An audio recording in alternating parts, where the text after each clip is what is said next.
Pendant plus de 2 décennies, la police de l'État d'Oregon travailla avec une statistique indéfinie mais troublante. En 24 ans, disparurent sans trace de 3 petits comtés voisins, Days, High et Black County, 104 personnes, dont la plus âgée venait d'avoir 15 ans. Chaque disparition fut enregistrée comme un incident séparé. Accident, fuite du domicile, égarement dans les forêts et montagnes. Aucun des enquêteurs ne soupçonna même que des dizaines de cas inexplicables pourraient être liés entre eux, jusqu'à ce qu'au petit matin du 11 février 2002, un répartiteur du service de secours reçut un bref appel anonyme. L'homme, à l'autre bout du fil, prononça une phrase qui détermina le cours ultérieur des enquêtes pendant de nombreuses années. « Ancien bâtiment de l'école d'Aysbury. Vérifiez le sous-sol et les cimetières alentours. » Puis, la connexion fut coupée. L'appelant inconnu ne rappela plus. L'équipe d'enquête, qui arriva quelques heures plus tard à l'ancien bâtiment de l'école d'Aysbury, n'avait aucune idée de ce qu'elle allait affronter. Le bâtiment était abandonné depuis presque 26 ans, depuis la fermeture officielle de l'école en 1976. Les portes d'entrée s'avérèrent clouées, les fenêtres barricadées avec des planches, mais les enquêteurs purent entrer en cassant l'une des fenêtres latérales. Les intérieurs étaient recouverts d'une poussière épaisse et couverts de moisissures. Cependant, lors de la première inspection, aucun signe suspect ne put être découvert. Le véritable mystère se cachait plus profondément. Le sous-sol du bâtiment semblait d'abord absolument standard. Vieilles étagères, meubles cassés, manuels scolaires mis au rebut. Mais l'attention de l'un des enquêteurs fut attirée par une étrange différence de niveau du sol en béton dans le coin de la pièce. En l'examinant de plus près, les agents purent reconnaître que ce n'était pas un sol, mais une plaque de béton camouflée qui pouvait être glissée sur le côté avec quelques efforts. Derrière se trouvait une porte métallique massive avec une serrure qui n'aurait pas dû exister dans un bâtiment scolaire. Le sous-sol derrière la porte s'avéra être une vraie surprise, même pour des criminalistiques expérimentés. C'était une pièce soigneusement équipée avec des murs entièrement recouverts d'épaisses couches d'isolation phonique. Un câble électrique séparé menait à un interrupteur caché destiné à couper l'alimentation électrique de la source principale. Mais l'objet le plus inhabituel dans ce sous-sol soigneusement caché était un congélateur industriel qui fonctionnait à pleine puissance et était caché dans le coin le plus reculé de la pièce. L'air dans le sous-sol était intensément imprégné de l'odeur fraîche de chlore, complètement inappropriée dans un bâtiment où les installations sanitaires avaient été coupées dès 1976 après la fermeture de la piscine. En examinant le sol en béton près du congélateur, l'enquêteur John Parks remarqua un petit fragment d'une carte d'identité sur laquelle on pouvait à peine lire l'année de diplôme, 1991. Ce détail permit pour la première fois de connecter directement la pièce secrète avec les disparitions de jeunes qui s'étaient produites dans la région. À partir de ce moment, les enquêteurs eurent pour la première fois de vrais suspects. Ray Fredericks, qui en l'an 2002 avait déjà 68 ans, avait été concierge de l'école et y avait travaillé depuis le milieu des années 70. Les habitants avaient remarqué plusieurs fois comment l'homme retournait au bâtiment scolaire, déjà après sa fermeture officielle, ce qui souleva beaucoup de questions et de rumeurs. Lui-même insistait lors des premiers interrogatoires qu'il ne faisait que contrôler l'état du bâtiment, bien qu'il n'ait pas d'autorisation officielle de l'administration du district pour visiter l'école abandonnée. Le deuxième suspect fut Mark Holloway, un professeur d'éducation physique de 45 ans qui officiellement ne figura jamais comme employé de l'ancien bâtiment, mais utilisait régulièrement son gymnase pour des entraînements du soir, d'étudiants. En l'année 1989, il avait eu un casier judiciaire pour une bagarre et cette circonstance ajouta de la suspicion à son profil.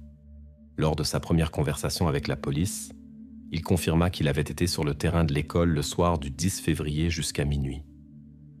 Mais ces déclarations de Holloway commencèrent rapidement à susciter des doutes. Il ne put présenter de preuves de son séjour dans le gymnase, car l'administration scolaire n'avait installé le système de vidéosurveillance qu'1 an après les événements décrits, en l'an 2003. L'absence d'enregistrement de caméra le mit automatiquement sous suspicion. Cependant, des vérifications ultérieures montrèrent rapidement que Holloway avait été vu par 2 témoins dans un bar voisin dans la nuit du 10 au 11 février, ce qui rendit son alibi crédible et convaincant.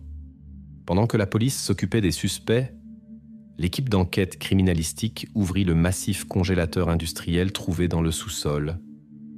Y furent découverts des conteneurs en PVC soigneusement scellés, chacun marqué d'un signe étrange. Sur l'un des conteneurs, on pouvait lire clairement l'inscription B 1983. Les parois plastiques denses ne permirent pas de déterminer immédiatement le contenu. Cependant, l'un des conteneurs se cassa accidentellement en le sortant négligemment. De la fissure tomba un petit fragment d'os, visiblement ancien. Maintenant, l'enquête obtint pour la première fois des preuves factuelles qui pouvaient éclairer le sort de ceux qui n'avaient pu être trouvés ni par les parents, ni par la police, depuis presque un quart de siècle. Il n'y avait pas de retour en arrière et l'enquête entra dans une nouvelle étape sombre. Dès le lendemain, le 12 février 2002, l'enquête tomba sur des informations inattendues liées à l'un des principaux suspects, Mark Holloway, le professeur d'éducation physique. Les agents, qui vérifièrent le journal de service de la garde scolaire, découvrirent une étrange régularité. À partir de 1995, Holloway se trouvait exactement chaque 2e lundi du mois sur le terrain de l'ancien gymnase de l'école d'Aysbury. Le temps de son séjour était clairement enregistré par les gardiens, toujours de 10h du soir à 1h du matin. Cette découverte ne semblait pas accidentelle et nécessitait des explications. L'enquêteur principal John Parks demanda les données des journaux de service et les compara avec les dates des disparitions. Les premiers résultats furent troublants. Sur 36 nuits où Holloway était officiellement dans le gymnase de l'ancien bâtiment, 3 dates coïncidaient exactement avec les dates de disparition de jeunes résidents du comté Black. Ces 3 cas étaient auparavant considérés comme accidentels et aucunement liés entre eux. Maintenant, la police put établir pour la première fois au moins une connexion indirecte entre le suspect et les disparus. Le même jour, Holloway fut convoqué pour une nouvelle conversation. Parks lui présenta le journal de service et lui demanda d'expliquer la raison de séjours nocturnes si réguliers dans le bâtiment. La réponse de Mark fut calme et préparée à l'avance. Il appela cela un inventaire de l'équipement sportif. Mais la version du suspect fut presque immédiatement mise en doute. La secrétaire de l'administration de l'école d'Aysbury, Catherine Wells, confirma à l'enquête que l'inventaire officiel était effectué strictement 2 fois par an et exclusivement pendant la journée. Les heures nocturnes n'étaient jamais utilisées pour de telles procédures. Holloway ne put expliquer de manière convaincante pourquoi il avait violé à plusieurs reprises cette règle et pourquoi il avait besoin d'une telle régularité. Parks nota la contradiction dans le procès-verbal d'interrogatoire, mais ne porta pas d'accusation contre le suspect pour le moment. Le même matin, les agents reçurent encore une autre déclaration qui semblait significative à première vue. L'un des anciens élèves de l'école, Timothy Shaw, informa la police qu'il avait prétendument vu personnellement Holloway sur le terrain de l'ancien bâtiment déjà en l'année 1988. Timothy affirmait qu'il avait remarqué Holloway près du terrain de sport le soir. Le problème était que l'emploi officiel de Holloway à l'école n'eut lieu que 5 ans plus tard, en l'année 1993. Ainsi, le témoin plaçait le suspect dans le bâtiment scolaire plusieurs années avant qu'il ait un accès officiel. Cependant, l'examen détaillé des archives du personnel affaiblit rapidement cette version. Parks découvrit qu'en l'année 1988, Holloway ne vivait même pas dans l'État d'Oregon. Les registres de son carnet de travail confirmèrent qu'il se trouvait dans l'État voisin d'Idaho et travaillait comme assistant-entraîneur dans une petite école sportive privée. La probabilité que le témoin ait simplement confondu les dates devint évidente. L'enquête nota cette information comme non pertinente pour la phase actuelle de l'investigation. Le soir du 12 février fut livré le premier rapport de l'expertise médico-légale qui avait été effectué sur le fragment d'os trouvé la veille. Selon l'avis de l'expert criminel, les restes trouvés appartenaient à une personne de sexe féminin âgée de 10 à 12 ans. L'expertise détermina que la mort était survenue dans la période entre 1982 et 1984. Pour Mark Holloway, cette découverte devint à première vue une justification partielle. L'alibi documenté confirmait qu'au début des années 80, il vivait et travaillait réellement à des centaines de kilomètres du comté d'Hays. Les enquêteurs durent reconnaître que Holloway n'avait pas pu être impliqué dans exactement cet épisode. Cependant, il aurait été prématuré d'exclure complètement sa participation aux disparitions après 1993. Ainsi apparut pour la première fois dans l'enquête le concept de l'alibi géographique. Maintenant, les enquêteurs devaient non seulement comparer les données, mais aussi considérer les mouvements des suspects à différentes périodes. Holloway restait dans le statut de suspect, mais l'enquête commençait à douter qu'il soit responsable de toutes les disparitions enregistrées. Été de 1984. Le service de 8 heures à la ferme de la famille Walsh était déjà terminé quand Madame Walsh découvrit que son fils de 9 ans, James, n'était pas rentré à la maison. Malgré l'inquiétude évidente, la famille prit une décision inattendue, ne pas s'adresser à la presse et garder ce qui s'était passé secret aux étrangers. James fut recherché avec les forces de proches parents et voisins, évitant l'attention des journalistes et les questions inutiles. Ce n'est qu'après plusieurs jours, quand la recherche n'avait donné aucun résultat, que la famille signala finalement la disparition à la police. Mais qu'est-ce qui poussa les parents à retarder ce signalement et à garder le silence? La réponse n'apparut qu'après de longues années. Déjà en l'an 2002, le groupe spécial d'enquête de l'État d'Oregon mit en évidence les archives des services sociaux du comté de High County. Parmi de nombreux papiers fut découvert un enregistrement qui concernait directement le père de James, Peter Walsh. À la fin des années 70, il avait reçu une peine de liberté conditionnelle pour contrebande d'alcool qui était livrée aux fêtes locales. À première vue, un crime insignifiant, cependant c'est précisément cela qui poussa Peter à éviter tout contact avec les organes officiels. Par peur que les autorités commencent une vérification de la ferme et trouvent des violations plus sérieuses, le père décida de retarder le signalement à la police aussi longtemps que possible. Ce retard coûta trop cher. Le premier interrogatoire officiel des parents de James à la police eut lieu le 20 juin 1984. Les policiers de High County rencontrèrent la situation avec une indifférence étonnante. Dans le procès verbal de cette année resta une formulation qui indigna plus tard beaucoup. Le considère comme une fugue. Madame Walsh donna de nombreuses années plus tard, déjà en l'an 2022, une interview aux journalistes. Elle commenta cette version des enquêteurs de 1984 brièvement ainsi. « Il n'écoutait pas, disait simplement que le garçon se défoulait et reviendrait. Mais nous sentions que quelque chose de complètement différent s'était passé. » Les déclarations des parents n'influencèrent pas l'attitude de la police et l'affaire fut rapidement fermée comme non essentielle. La famille Walsh dut vivre cette période indépendamment, sans savoir qu'elle était devenue partie d'un tableau beaucoup plus grand et sinistre des événements dans la région. Mais un indice fut tout de même enregistré dans les matériaux originaux de l'affaire.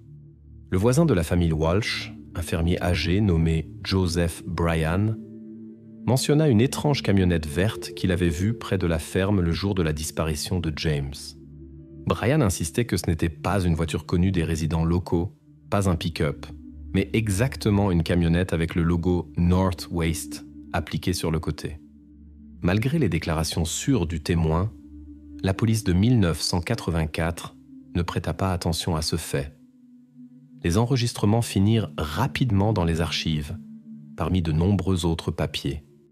Pendant de longues années, cette déclaration fut considérée comme insignifiante, jusqu'à ce qu'en l'an 2002, le groupe d'enquête de l'État sortit les documents de l'entreprise North Waste.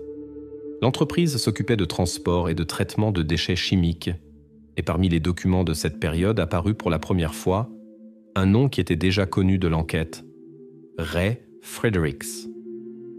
La signature R. Fredericks fut trouvé dans les factures de l'entreprise pour juin 1984.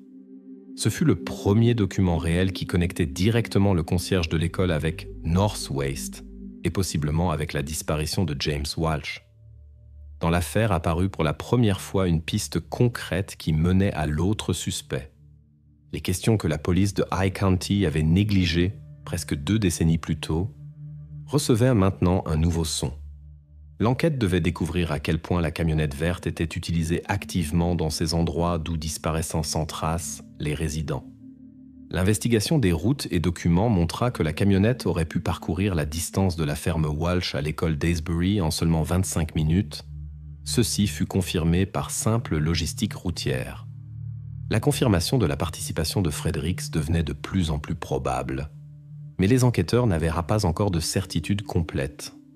Au petit matin du 13 février 2002, des fonctionnaires du groupe Task Force arrivèrent avec mandat officiel de perquisition numéro 20458 à la maison de Ray Fredericks. L'investigation minutieuse des pièces apporta un résultat inattendu et extrêmement important. Dans la vieille remise, cachée derrière des cartons avec des outils, furent découverts 27 cahiers soigneusement empilés. Tous étaient signés à la main et les dates sur les couvertures couvraient clairement la période de 1976 à 2001. Le détail le plus inhabituel des cahiers était les bandes colorées sur les dos. Au début, on les prit pour un hasard ou une sorte de marquage esthétique, mais bientôt il devint clair que derrière cette coloration se cachait un système de codage réfléchi et extrêmement important. La question n'était que de savoir ce que signifiaient exactement ces couleurs.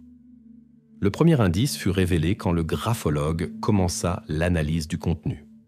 Le cahier numéro 4 contenait l'enregistrement suivant: C78, R7, 14. L'expertise établit que C signifiait le nom du comté, R, l'âge, et 14, le jour du mois où eut lieu la disparition. Ce système simple et en même temps cruel permettait à Fredericks de tenir un registre de chaque cas individuel. Cependant, sur la signification des couleurs sur les dos, il n'y avait toujours pas de clarté complète. Les experts supposaient seulement que les couleurs pourraient signifier une classification plus détaillée des victimes, mais les détails concrets n'étaient pas encore connus.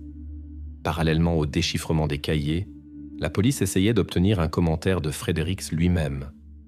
Cependant, Ray refusa toute déclaration et utilisa le droit du 5e amendement de la Constitution des États-Unis. Les enquêteurs ne pouvaient compter que sur l'expertise indépendante. C'est précisément par expertise graphologique que fut établie une autre circonstance clé. Dans les enregistrements était présente une seconde écriture. L'expert la caractérisa immédiatement comme féminine. Cependant, lors d'un examen plus attentif, se révéla une autre particularité. La seconde écriture n'était pas constante. Ses contours changeaient constamment. L'hypothèse surgit que quelqu'un imitait intentionnellement différents styles d'écriture et essayait de cacher la vraie façon d'écrire. Il devint clair que le second auteur n'était pas un complice au sens complet du terme. Cela ressemblait plutôt à une tentative intentionnelle de brouiller les pistes. Parmi les objets examinés fut aussi trouvé le cahier numéro 19, daté de 1999. Dessus, les criminalistiques découvrirent inopinément des empreintes digitales de Mark Holloway, le second suspect dans l'affaire. Holloway fut immédiatement convoqué à la police pour un nouvel interrogatoire. Il expliqua sa présence en disant qu'il y a quelque temps, il avait aidé Fredericks à nettoyer des papiers d'archives de la poussière, sans connaître leur vrai contenu. L'explication semblait superficielle, mais les fonctionnaires comprirent rapidement que cette version correspondait tout à fait aux circonstances confirmées par d'autres témoins. Holloway fut officiellement disculpé de tous les soupçons. Son statut fut changé à fermé. Maintenant, il ne restait à l'enquête qu'à se concentrer exclusivement sur la figure de Fredericks. Entre-temps, l'expertise d'écriture, qui fut réalisée par une équipe séparée d'experts, donna encore un autre résultat inattendu. Tous les éléments féminins des enregistrements ne s'avérèrent pas être simplement une imitation de motifs aléatoires. Les experts établirent que ces lettres furent soigneusement copiées d'affiches d'agitation et de propagande pour enfants qui furent imprimées massivement aux États-Unis dans les années 50. Cette découverte écarta immédiatement l'hypothèse d'une vraie seconde personne qui aurait pu aider directement Fredericks. Le second auteur des enregistrements s'avéra factuellement être un fantôme, seulement une imitation artistique. Cela changea fondamentalement la perspective de l'enquête. S'il n'y avait pas de seconde personne, alors la responsabilité de toutes les disparitions reposait exclusivement sur un suspect, Ray Fredericks. Cependant, il était nécessaire pour l'enquête de comprendre le système de couleurs sur les dos des cahiers ainsi que de déchiffrer définitivement tous les codages à l'intérieur pour avancer. Le matin du 14 février 2002, l'attention du groupe d'enquête se concentra à nouveau sur la cave du vieux bâtiment de l'école d'Aysbury. La question qui ne laissait pas les enquêteurs en paix: comment Ray Fredericks put-il cacher la consommation d'énergie d'un congélateur industriel pendant presque un quart de siècle des regards étrangers? Selon tous les documents officiels et plans, le congélateur ne pouvait simplement pas exister. Le réseau électrique de l'école avait été coupé presque immédiatement après la fermeture du bâtiment en 1976 et toute utilisation d'énergie aurait dû être découverte immédiatement. Cependant, le congélateur fonctionna correctement pendant tout ce temps et resta inaperçu des compagnies de services publics et autorités. Pour résoudre cette énigme, fut impliqué l'ingénieur électricien du district d'Ace, Matthew Sanders. Il découvrit rapidement que dans la cave du bâtiment avait été installée une ligne électrique séparée. Le câble sortait du bâtiment par un tunnel soigneusement camouflé et était connecté à un générateur vieux, presque oublié, qui avait été installé au début des années 70 pour l'éclairage du terrain de sport. Cependant, ce n'était pas seulement une ligne oubliée. Le compteur pour cette alimentation électrique séparée, qui était marqué EC3, était supposé avoir été scellé déjà en 1974. En réalité, l'expert établit après un examen plus détaillé que le sceau était une falsification grossière qui n'avait pas été faite avant 1979. Ainsi, Fredericks utilisa une source d'énergie séparée qui officiellement était considérée comme coupée depuis longtemps et sans propriétaire pendant presque 25 ans. L'enquêteur en chef John Parks interrogea l'ingénieur Sanders et tenta de comprendre pourquoi une telle consommation excessive d'énergie n'avait pas été remarquée plus tôt. Sanders exprima sa surprise et nota qu'une telle consommation semblait extrêmement inhabituelle, surtout après la fermeture de la piscine scolaire en 1976, qui avait été la principale source de consommation énergétique. La piscine avait été fermée, mais la consommation n'était pas tombée au niveau attendu. Sanders soupçonnait cependant que l'administration n'avait peut-être pas accordé d'importance à la faible consommation constante d'énergie et l'attribuait à des fuites techniques ou des erreurs de mesure. Fredericks lui-même refusa catégoriquement de donner quelque explication que ce soit et resta silencieux. Pour comprendre comment les coûts électriques passèrent inaperçus, les enquêteurs obtinrent l'accès aux documents financiers de l'école d'Aysbury des 25 dernières années. L'examen minutieux des documents montra que les factures pour la consommation énergétique du vieux générateur étaient dûment payées sur le budget scolaire. Cela créa l'illusion que l'administration fermait consciemment les yeux sur les dépenses inhabituelles. Cependant, des conversations supplémentaires avec d'anciens directeurs d'école et employés comptables convainquirent les enquêteurs que ce fait était plutôt le résultat d'une simple négligence bureaucratique. Personne ne prêtait attention aux sommes insignifiantes et à l'absence de ventilation des paiements pour le générateur, considérant cela comme une relique du passé. La fausse piste s'avéra n'être que de la négligence systémique, sans arrière-plan criminel.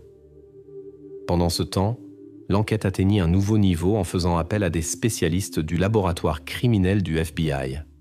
L'agent fédéral qui examina le câble électrique fit une découverte inattendue. Sur l'enveloppe extérieure du câble, furent trouvées des traces de substances organiques qui, après la première expertise, furent identifiées comme du sang et des inclusions de graisse. Après une analyse détaillée, La date approximative de formation des taches put être établie, l'époque des années 80. Les spécialistes déterminèrent que les traces biologiques furent conservées grâce à une substance conservatrice spécifique qui était arrivée sur l'enveloppe. Il restait cependant peu clair comment exactement les traces arrivèrent sur le câble.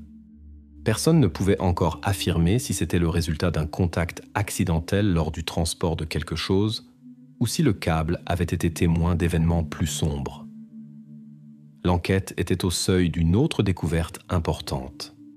L'implication du FBI et la découverte de traces biologiques sur le câble électrique confirmèrent la gravité de la situation et indiquèrent l'ampleur des crimes qui jusqu'à ce moment ne pouvaient qu'être soupçonnés. Au petit matin du 9 mars 1991, le couple Lynch découvrit que leur fille cadette n'était pas rentrée à la maison après la promenade du soir.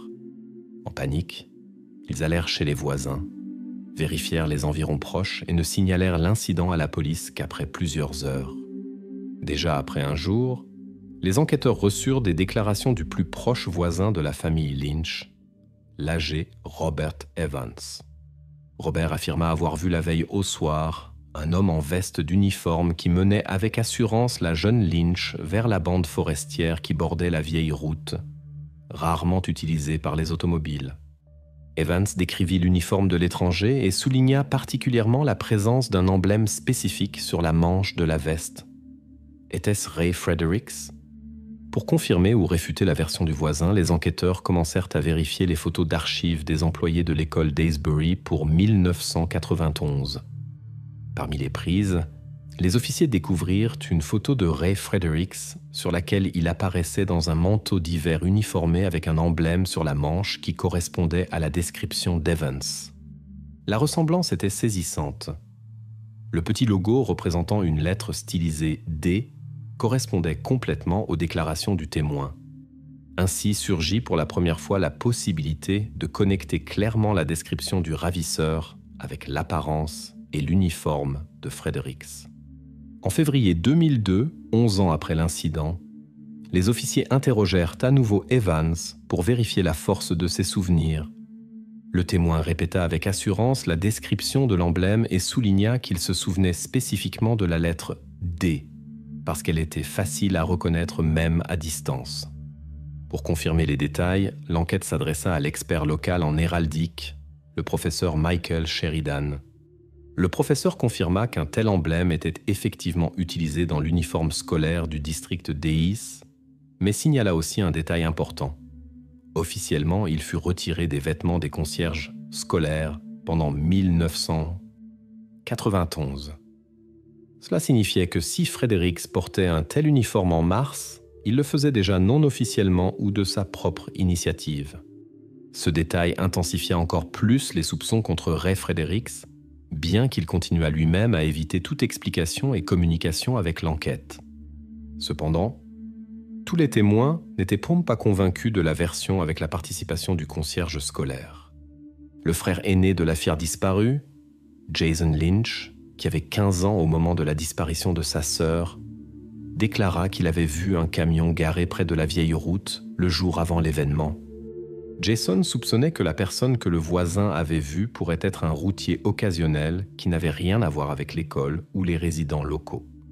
Une telle version semblait moins convaincante pour l'enquête, mais fut néanmoins considérée et réservée pour une vérification plus détaillée. Pendant ce temps, les enquêteurs reçurent une autre confirmation inattendue des journaux cryptés de Fredericks trouvés précédemment. Dans le carnet qui se rapportait à mars 1991, fut trouvée une entrée brève. Do 91 F9. Les officiers remarquèrent immédiatement que le code coïncidait temporellement avec la disparition de la fille de la famille Lynch. La combinaison D91 pourrait se référer au district d'Ace et à l'année de la disparition. La lettre F restait pour l'instant une énigme. Mais même sans cette explication exacte, la coïncidence semblait extrêmement suspecte et renforçait la connexion de l'incident avec la personnalité de Fredericks. L'enquête s'approchait à nouveau de résoudre l'histoire terrible et embrouillée, mais n'avait encore pas assez de preuves pour fermer définitivement les versions alternatives. Malgré les indices évidents, la version avec la participation du routier restait ouverte. Le matin du 18 février 2002, un jeune homme apparut au poste de police du district Days, se présentant comme Chris Wilson. Il communiqua volontairement qu'il était celui qui avait appelé anonymement une semaine auparavant et avait mentionné à la police le vieux complexe de l'école d'Aysbury. Cependant, le plus important de ces déclarations fut un film vidéo de 8 mm qu'il avait tourné déjà en 1994 et qu'il avait soigneusement gardé pendant 8 ans, le cachant des regards étrangers. Qu'est-ce qui poussa Chris à se taire si longtemps? Et qu'est-ce qui fut exactement capturé sur ce film? Après le premier visionnage du film qui eut lieu avec la participation de l'enquêteur John Parks, il devint clair pourquoi le jeune homme avait opté pour l'appel anonyme, mais hésitait à révéler son identité. Sur l'enregistrement vidéo pris depuis l'intérieur du véhicule à travers le pare-brise, on voyait clairement une camionnette verte garée tard le soir devant le bâtiment scolaire. La personne, facilement reconnaissable comme Ray Fredericks, ouvrait le coffre de la camionnette. À l'intérieur se trouvait un grand sac dont la forme et la taille causèrent immédiatement des soupçons. Cependant, l'attention des enquêteurs se dirigea aussi vers l'audio qui fut enregistré avec la vidéo. Dans l'image, on entendait clairement un fragment continu et répétitif de rires d'enfants. L'expertise audio confirma que le son était synchronisé avec des commandes vocales par connexion radio pour des commandes de substances chimiques.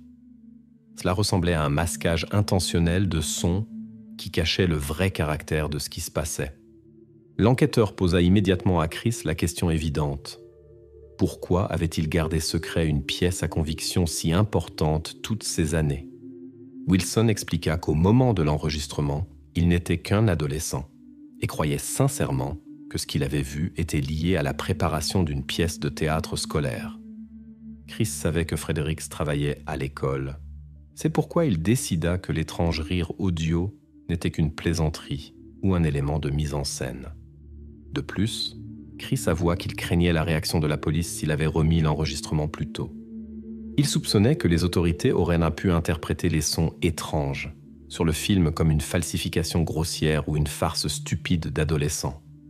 Après la publication de l'enregistrement vidéo, les avocats de Fredericks s'impliquèrent activement dans le processus et tentèrent d'utiliser les ambiguïtés de l'image en leur faveur. Sur le film, il était vraiment impossible de reconnaître le visage de celui qui était dans le sac. La défense déclara que ce qui était vu n'était rien d'autre que des décorations théâtrales et les sons étranges de rires d'enfants seulement, un effet sonore inhabituel pour un événement scolaire. Cet argument fit que l'enquête douta réellement pendant quelque temps de la valeur probante complète de l'enregistrement et maintint ouverte la fausse piste.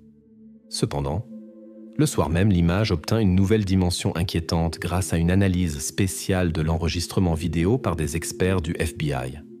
L'examen photospectrographique permit de révéler des détails précédemment invisibles. Sur la surface du sac apparut clairement le contour d'une petite main. La taille et les contours de la main ne laissaient aucun doute sur l'âge de celui qui pourrait être à l'intérieur.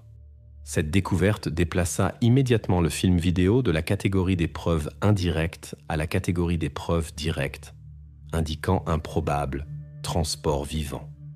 C'est précisément ce fait qui fit que les enquêteurs rejetèrent définitivement la version de la défense sur l'origine théâtrale du sac et des effets audio.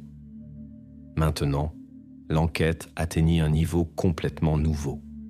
Pour la première fois, l'enquête avait des preuves vidéo du contact direct du suspect Ray Fredericks avec l'une des victimes disparues, qui non seulement confirmait la présence d'un moyen de transport, mais aussi l'utilisation intentionnelle d'astuces audio distrayantes pour dissimuler le crime. La fausse piste ouverte persistait, mais ses positions étaient sérieusement affaiblies. Fredericks devint le principal et unique suspect dans la série de disparitions, et l'affaire devint encore plus sombre et complexe qu'elle n'aurait pu paraître auparavant. Le 1er mars 2002, les enquêteurs reçurent un rapport du service des impôts internes IRS qui enquêtait sur l'activité financière de l'entreprise North Waste. Le rapport documenta un fait étrange. L'entreprise effectuait régulièrement de petits dépôts d'argent sur ses comptes, de 120 à 150 $. Ces montants individuellement ne semblèrent pas suspects, mais dans leur somme sur 24 ans d'activité de l'entreprise, ils se transformaient en argent considérable.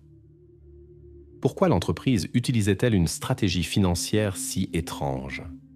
L'enquête de l'IRS dura exactement 21 jours, exactement ce qui était spécifié dans l'assignation officielle.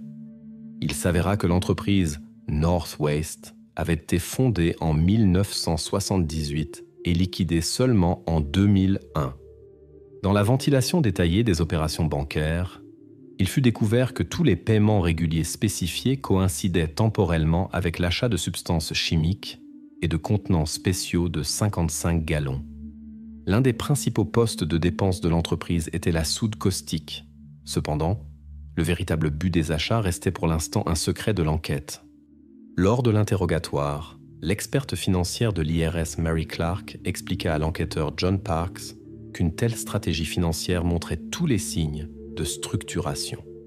L'essence consistait à diviser de grosses sommes en de nombreux petits paiements, dont chacun ne dépassait pas le seuil de rapports financiers obligatoires aux autorités.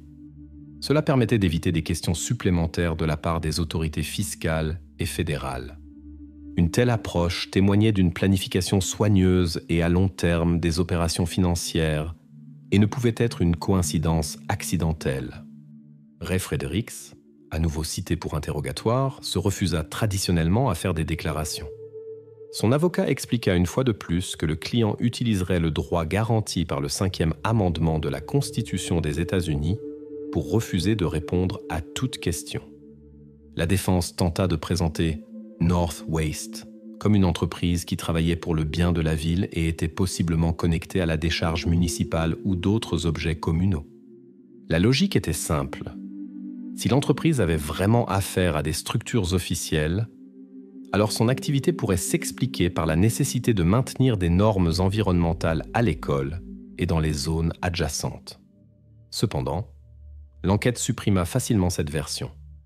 La vérification des documents et contrats municipaux ne révéla aucune connexion de North Waste avec les services de la ville ou la décharge. L'entreprise n'eut jamais de contrats municipaux et toutes ses opérations étaient strictement privée et fermée au contrôle externe. La fausse piste de la défense fut officiellement fermée et laissa Fredericks encore plus vulnérable aux accusations. Pendant ce temps, les experts du FBI firent une autre découverte importante qui changea définitivement le cours de l'enquête. L'analyse des informations bancaires de l'entreprise North Waste permit de révéler l'identité de son fondateur. Après une analyse financière profonde, un détail choquant fut établi. Le numéro de sécurité sociale spécifié lors de l'enregistrement de l'entreprise coïncidait avec le SSN personnel de Ray Fredericks, à l'exception d'un chiffre artificiellement ajouté. C'était un truc clairement frauduleux qui permit longtemps de cacher le véritable propriétaire de l'entreprise. Maintenant, l'enquête avait la preuve définitive que précisément Fredericks était le seul créateur et bénéficiaire de l'entreprise North Waste. Cette découverte renforça significativement les positions de l'accusation et prouva non seulement la connexion financière de Fredericks avec l'achat de substances chimiques, mais aussi sa participation directe dans la mystérieuse camionnette verte que les témoins voyaient régulièrement près des lieux de disparition. Le 30 août 2001, 6 mois avant l'arrestation de Ray Fredericks, l'adolescente de 14 ans, Leah Sanders entra dans les archives du district de Dace. L'entrée dans le journal d'enregistrement documenta sa visite et indiqua la raison de la demande. La fille demanda un document dont peu des résidents actuels du district pourraient connaître l'existence. Qu'est-ce qui l'amena à s'efforcer pour ce dossier d'archives et que voulait-elle trouver? Le document d'archives demandé par Leah portait le titre « Rapport de la commission du district sur l'inspection du sous-sol de l'école Daysbury pour 1985 ». Une telle inspection en soi pourrait ressembler à une formalité ordinaire, mais la demande de l'étudiante troubla l'employé des archives, car personne ne s'était intéressé à ce document pendant de nombreuses années. La police, qui vérifia plus tard le journal d'enregistrement, comprit que Leah n'avait pas choisi ce rapport au hasard. Apparemment, elle soupçonnait que l'inspection de 1985 pourrait cacher quelques secrets. Après la disparition de Leah, Sa meilleure amie Amanda donna des déclarations à la police. Elle expliqua pourquoi Léa s'intéressait aux documents d'archives. La fille avait été sérieusement effrayée par une légende urbaine locale appelée « cri dans le béton ». Selon cette histoire effrayante, supposément quelqu'un, il y a de nombreuses années, avait entendu des sons étranges venant du sous-sol de l'école. La légende se répandit parmi la jeunesse locale, mais personne, sauf Léa, n'avait décidé de vérifier sa véracité. Un interrogatoire supplémentaire de l'archiviste du district, l'âgé Edgar Martinez, donna à l'enquête un autre détail clé. Il se souvenait que peu avant la disparition de Léa, Ray Fredericks lui-même était venu le voir. Le concierge demanda avec insistance de détruire certains documents d'archives, y compris une partie des dossiers qu'il désigna comme « déchets comptables ». L'archiviste refusa de satisfaire cette demande, cependant. Il fut découvert plus tard que du rapport original de la commission de 1985 manquait réellement plusieurs pages. Ce fait éveilla de sérieux soupçons chez les enquêteurs. Évidemment, quelqu'un tentait intentionnellement de cacher la vérité. Le jour de la disparition de Léa, l'un des gardiens de la place municipale, qui n'était pas loin de l'école, remarqua la fille en compagnie d'un homme inconnu. Selon la description du gardien, c'était un jeune homme avec une apparence qui rappelait fortement Ray Fredericks, mais à un âge beaucoup plus jeune. Basé sur les déclarations du témoin, la police créa un portrait robot. Le résultat confondit les enquêteurs.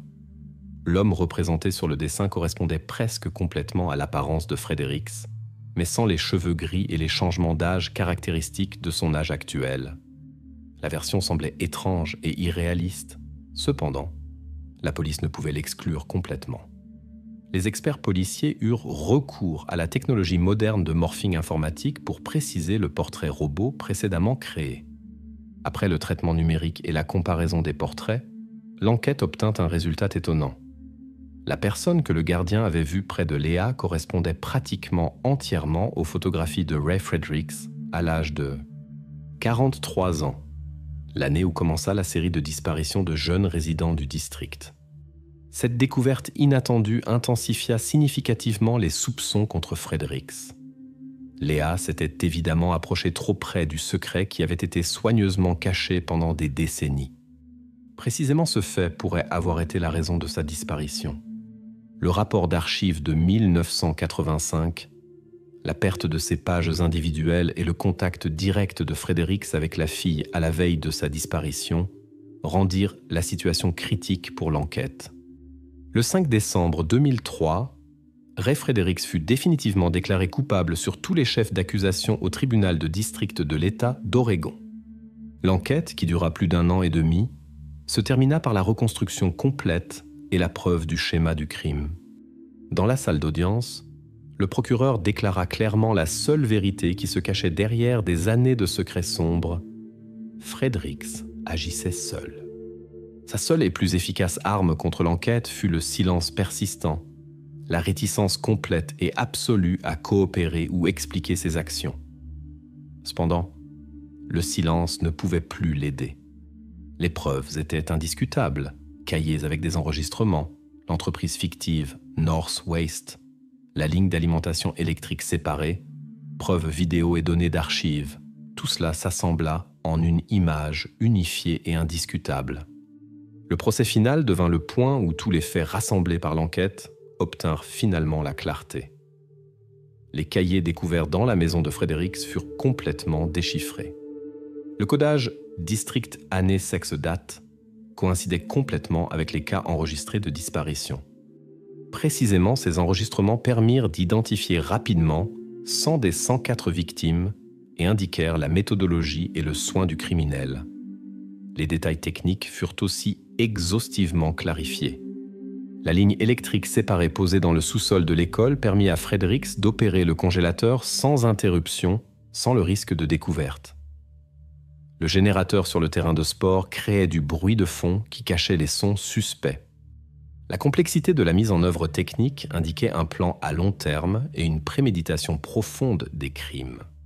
L'enregistrement du rire d'enfant qui fut découvert sur le film vidéo s'avéra être un fragment audio qui avait déjà été enregistré en 1979 dans la salle de classe de musique de l'école.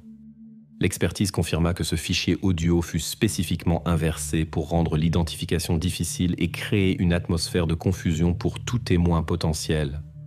Les enquêtes financières confirmèrent que l'entreprise fictive North Waste, qui fut fondée par Fredericks sous un numéro de sécurité sociale falsifié, était la source principale pour la fourniture de soude caustique et de contenants en PVC.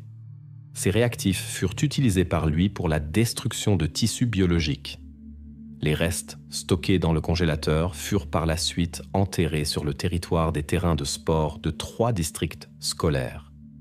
Lors de la dernière audience judiciaire, après l'annonce du verdict de culpabilité, Fredericks fit la seule tentative pendant tout ce temps d'échapper au châtiment. Il essaya d'avaler un morceau d'un peigne en plastique. Son objectif était de blesser les voies respiratoires et de terminer la procédure judiciaire pour raison de santé. Cependant, la tentative s'avéra infructueuse. Les gardiens du tribunal supprimèrent rapidement ces actions et l'aide médicale prévint toute conséquence. Après une courte pause, le juge continua l'annonce de la sentence. À la fin du procès, le tribunal de district condamna Ray Fredericks à la prison à vie, sans possibilité de libération conditionnelle anticipée. L'accusation fédérale confirma ce statut et exclut complètement la possibilité d'une révision de la décision dans l'avenir. Jusqu'en décembre 2003, grâce au travail des enquêteurs et médecins légistes, il fut possible d'établir les identités de 100 victimes parmi les 104 officiellement confirmées. Les 4 victimes restantes demeuraient encore dans la catégorie « en cours de traitement ». Les expertises ADN continuèrent d'être menées, mais n'apportèrent jusqu'à présent aucun résultat définitif. Le procès et la sentence finale fermèrent pratiquement toutes les questions sur la mécanique des crimes et clarifièrent complètement la méthode d'enlèvement, de transport, de destruction des restes et de soutien financier des actions criminelles.